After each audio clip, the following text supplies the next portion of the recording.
திருவாசம் 1100 வரி படிச்சிருக்கேன். நிறைய பதிவு ஆள் அதனால அந்த கவிதையாலாம் இப்போ அமைதியாக பாடல்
தமிழ்நாடு அரசு ஒவ்வொரு வருஷமும் ஏப்ரல் 29 இந்த நிகழ்ச்சியானது கொண்டாடி வந்துட்டுருக்கோம்.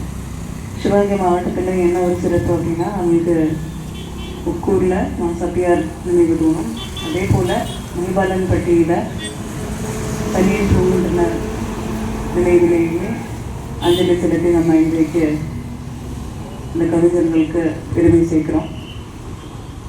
சிவகங்கை மாவட்டத்தில் நிறைய வரலாற்று உள்ள மாவட்டம்.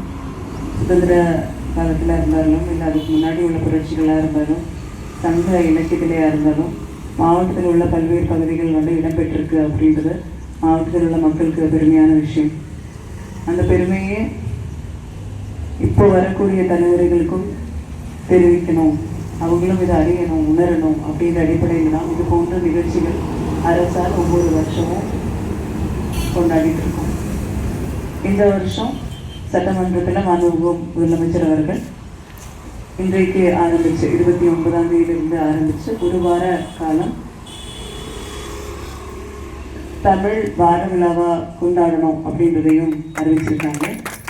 அதன் அடிப்படையில் நம்ம மாவட்டத்திலேயும் இன்றைக்கு இந்த நிகழ்ச்சி, நாளைக்கு பள்ளிக்கல்வித்துறை சார்பாக பல்வேறு போட்டிகள், அரசு அலுவலர்களுக்காக உள்ள பல்வேறு போட்டிகள், இது எல்லாமே ஏற்பாடு செஞ்சு சிறப்பான முறையில் நம்ம தமிழ் வார விழா கொண்டாடுவோம் அப்படின்ற மகிழ்ச்சியான விஷயத்தையும் உங்கள் அனைவருக்கிடம் தெரிவிக்கிறதில்ல